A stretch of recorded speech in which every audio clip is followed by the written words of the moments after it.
नमस्कार दोस्तों, स्वागत है आपका हमारे YouTube चैनल पर।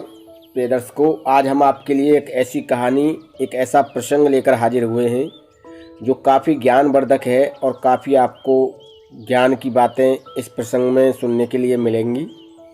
प्रिय दर्शकों, अगर आप हमारे YouTube चैनल पर नए मेहमान दर्शक बनकर आए हैं तो आप हमारे YouTube चैनल को सब्सक्राइब कीजिए, बेल आइकन को प्रेस कीजिए ताकि आने वाली वीडियो का नोटिफिकेशन सबसे पहले आपको मिले और आप उसका फ़ायदा उठा सकें। प्रिय दर्शकों, कहानी कोई मनगढ़ंत नहीं है। वेद पुराण शास्त्र और ग्रंथों से ली गई बातें हम अपनी कहानी में आपके लिए लेकर आते हैं और आपके ज्ञान को निरंतर बढ़ाने की कोशिश करते हैं। इसलिए आप वीडियो को बिना स्किप किए देखें, वीडियो को पूरा देखें, कहानी को पूरा सुनें ताकि कहानी का सार आपकी समझ में आए और आप बेहतर तरीके से कहानी को दूसरे लोगों में भी शेयर कर सकें, दूसरे लोगों को भी बता सकें। इस तरह की ज्ञानवर्धक कहानियाँ आप लोगों को दूसरे लोगों में भी शेयर करनी चाहिए ताकि आपके साथ साथ उनका भी ज्ञान बढ़े और वो भी इस तरह की ज्ञानवर्धक बातें सीखें और ज्ञानवर्धक बातें उनकी समझ में आएँ। प्रिय दर्शकों, देर न करते हुए कहानी शुरू करते हैं। आप हमारे साथ वीडियो के लास्ट तक बने रहें और अच्छी तरीके से कहानी को सुनें और समझें। प्रिय दर्शकों, ये एक बिल्ली की कहानी है कि बिल्ली जिस घर में बच्चे देती है उस घर में क्या होता है, और ऐसी ही कहानी मैं आज आपके लिए लाया हूँ कि बिल्ली के बच्चों का और बिल्ली का जिस घर में आगमन होता है वहाँ पर क्या होता है। प्रिय दर्शकों, प्राचीन समय की बात है। प्राचीन समय में एक नगर में एक महिला रहा करती थी। उस महिला के यहाँ पर अन्न धन और ज़मीन दौलत की कोई कमी नहीं थी। हर तरफ उसका जो जीवन था वो आनंदमयी था, सुखमयी जीवन था उस महिला का। प्रिय दर्शकों, जब धीरे धीरे समय व्यतीत होता है तो उस महिला का प्रसव होता है और प्रसव के दौरान वो महिला एक बच्चे को जन्म देती है। पर दुर्भाग्य से जब वो उस बच्चे को जन्म देती है तो वो बच्चा अपाहिज था, चल नहीं सकता था।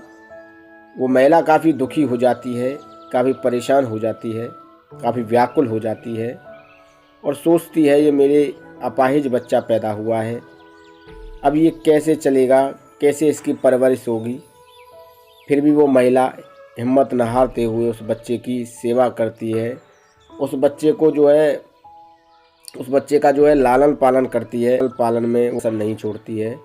और वो महिला सोचती है शायद मेरे भाग्य में यही लिखा था। इसके बाद जब समय व्यतीत होता है तो उस महिला के दोबारा प्रसव होने का समय आ गया। अब दोबारा प्रसव के दौरान वो फिर एक बच्चे को जन्म देती है, पर दुर्भाग्य से यह बच्चा भी उसके अपाहिज ही होता है। और जब वो दूसरे बच्चे को अपाहिज देखती है तो वो महिला काफ़ी परेशान हो जाती है, सोचने लगती है कि शायद मेरी कोख में ही कोई कमी है। मेरा पहला पुत्र भी अपाहिज था, अपाहिज पैदा हुआ था और ये दूसरा पुत्र भी अपाहिज ही पैदा हुआ है। महिला काफ़ी परेशान हो जाती है, काफ़ी व्याकुल हो जाती है, पर वो हिम्मत न हारते हुए दोनों बच्चों का लालन पालन करती है। पर वो साथ ही परेशान रहती है कि मेरे मरने के बाद, मेरे जाने के बाद इन बच्चों का लालन पालन पोषण कैसे होगा, ये अपने पैरों पर भी नहीं चल सकते। प्रिय दर्शकों, जब धीरे धीरे समय व्यतीत हुआ तो उस महिला का तीसरा प्रसव आ जाता है और तीसरे प्रसव के दौरान वह फिर एक पुत्र को जन्म देती है। और दुर्भाग्य से इस बार भी जो उसका पुत्र था वो अपाहिज ही पैदा होता है। महिला काफ़ी दुखी हो जाती है, काफ़ी व्याकुल हो जाती है, काफ़ी परेशान हो जाती है और सोचने लगती है कि मेरा भाग्य ही खराब है, मेरा नसीब ही खराब है, ईश्वर मुझसे रूठ गए हैं जो मेरे तीनों बच्चे अपाहिज हो गए, तीसरा बच्चा भी शायद अपाहिज ही हुआ है। और जब वो उस बच्चे का इलाज कराती है तब उसे पता चलता है कि तीसरा बच्चा भी अब चल फिर नहीं सकता, तीसरा बच्चा भी उसके अपाहिज ही हुआ है। महिला काफ़ी परेशान हो जाती है, सोचने लगती है कि वो कैसे अपना जीवन यापन करेगी और कैसे इन बच्चों का पालन करेगी। फिर भी वो महिला अपने भाग्य को देखते हुए अपने आप को संतोष देती है, सब्र करती है और उन बच्चों का लालन पालन करने में लग जाती है। प्रिय दर्शकों, जब समय व्यतीत हुआ आगे तो महिला का चौथा प्रसव आता है और चौथा प्रसव जब आता है तो महिला सोचती है कि इस बार मेरा पुत्र जो होगा वो सही सलामत होगा, वह अपाहिज नहीं होगा। जब महिला के बच्चा होता है, चौथा पुत्र जब महिला के जन्म लेता है तो वो भी अपाहिज ही होता है।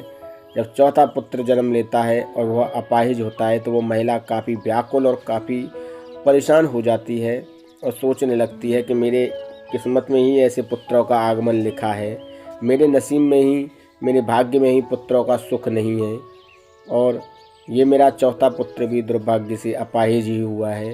अब मैं कैसे इन चारों पुत्रों का लालन पालन करूँगी? अगर मैं लालन पालन ठीक से कर भी लेती हूँ तो मेरे मरने के बाद इनका कौन ख्याल रखेगा?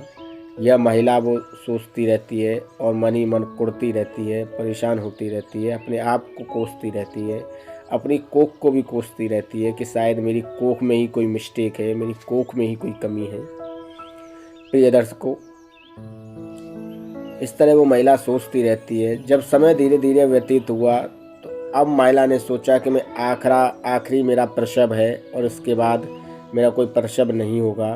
तो वो महिला जो है 5वें पुत्र को जन्म देती है। दुर्भाग्य से 5वां पुत्र भी उस महिला के अपाहिज ही पैदा होता है। अब वो महिला का सब्र का बांध जो था वो टूट चुका था, उसकी जो उम्मीदें थी वो ख़त्म हो चुकी थी। हर एक उम्मीद उस महिला को नाउम्मीद होती हुई दिखाई दे रही थी। अब वो महिला काफ़ी परेशान रहने लगी, काफ़ी व्याकुल रहने लगी और अब वो महिला सोचने लगी कि शायद मेरे नसीब ही ख़राब है, मेरा भाग्य ही ख़राब है, मेरी कोख ही ख़राब है जो मेरे 5 पुत्र अपाहिज पैदा हुए हैं। मैं अब इनका लालन पालन तो कर लूँगी, पर साथ ही उस महिला को ये चिंता सताई जा रही थी कि उसके मरने के बाद उसके पुत्रों का कौन ख्याल रखेगा, उसके पुत्र कैसे इस दुनिया में जिएंगे। प्रिय दर्शकों, जब धीरे धीरे समय व्यतीत होता है तो कहते हैं समय हर घाव को भर देता है, हर जख्म को भर देता है। उस घर में एक दिन अचानक बिल्ली का आगमन होता है। जब उस बिल्ली का आगमन होता है तो उस घर में वो बिल्ली एक बच्चे को जन्म देती है। प्रसव के दौरान वो बिल्ली एक बच्चे को जन्म देती है और जब प्रसव के दौरान वो एक बच्चे को जन्म देती है तो उस महिला का पहला जो पुत्र अपाहिज था वो ठीक हो जाता है, वो चलने लग जाता है। जब महिला को पता चला कि मेरा पहला पुत्र ठीक हो गया है तो वह उस बिल्ली का अच्छे से लालन पालन करने लग जाती है। बिल्ली के बच्चे को भी अपने बच्चे की तरह प्यार करने लग जाती है, उसका भी लालन पालन करने लग जाती है। प्रिय दर्शकों, जब दोबारा बिल्ली का प्रसव हुआ, दूसरा बच्चा जब बिल्ली ने दिया तो उसका दूसरा पुत्र भी ठीक हो जाता है, उसका दूसरा पुत्र भी अपने पैरों पर चलने लग जाता है। अब तो महिला की खुशी का ठिकाना नहीं रहा और महिला का दूसरा पुत्र भी ठीक हो गया। प्रिय दर्शकों, वह अब बिल्ली और बिल्ली के बच्चों का भी अपने बच्चों की तरह ही लालन पालन करने में लग गई और उनकी देखभाल और उनकी सेवा अब उस महिला ने अपने ऊपर ले ली, अपनी जिम्मेदारी समझ ली। प्रिय दर्शकों, जब धीरे धीरे समय व्यतीत हुआ तो उस बिल्ली के तीसरा प्रसव होता है और तीसरे प्रसव के दौरान बिल्ली और बच्चों को भी जन्म देती है। बिल्ली 4 बच्चों को जन्म देती है। प्रिय दर्शकों, जब बिल्ली के चौथा प्रसव होता है तो उसके सभी पुत्र जो अपाहिज थे, 5 पुत्र अपने पैरों पर चलने लगते हैं और 5 पुत्र जो है ठीक हो जाते हैं। प्रिय दर्शकों, उस महिला की खुशी का ठिकाना नहीं रहा और वो महिला ईश्वर को धन्यवाद देने लगी और उस बिल्ली को भी धन्यवाद देने लगी और अब उसके 5 पुत्र अपने पैरों पर खड़े हो चुके थे, 5 पुत्र चलने फिरने योग्य हो गए थे। प्रिय दर्शकों, जब बिल्ली का आगमन हुआ तो उस महिला का जीवन जो दुख में व्यतीत हो रहा था वो अब सुख में व्यतीत होने लगा। जो महिला अपने बच्चों को लेकर अक्सर परेशान रहा करती थी वो महिला अब सुखी रहने लगी।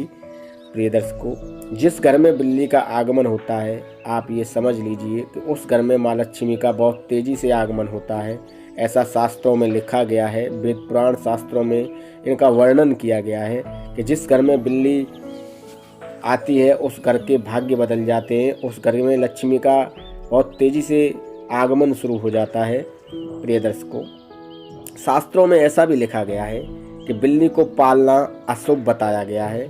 अगर बिल्ली आप घर में पालते हैं तो इसे शास्त्र और वेद पुराणों में काफ़ी अशुभ माना गया है।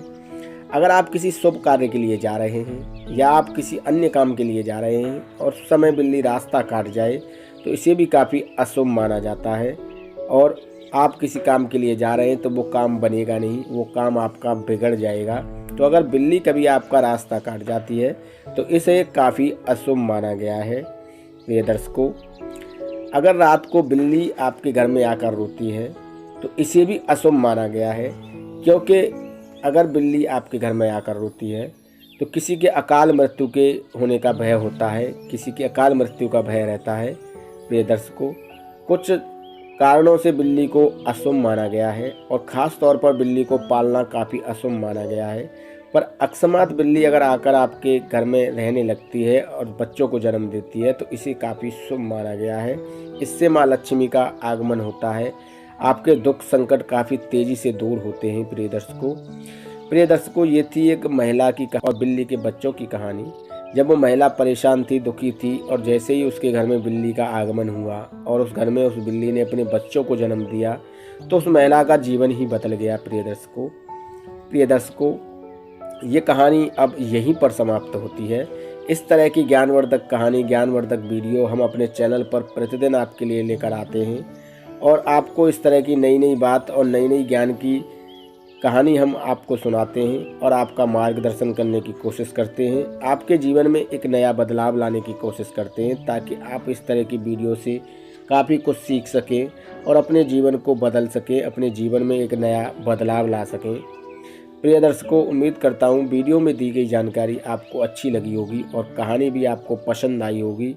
अगर कहानी आपको पसंद आई हो तो अपने दोस्तों में शेयर करें, पास पड़ोसियों को बताएं, सगे संबंधियों को बताएं, ताकि इस तरह की कहानियों से वो भी प्रेरणा लेकर अपने जीवन को सार्थक बना सकें और अपने जीवन में बदलाव ला सकें। प्रिय दर्शकों, हम आशा करते हैं कहानी आपको अच्छी लगी होगी। अगर आपको कहानी अच्छी लगी हो तो एक लाइक कीजिए, शेयर कीजिए अपने दोस्तों में और प्लीज़ मेरे चैनल को सब्सक्राइब करना ना भूलें।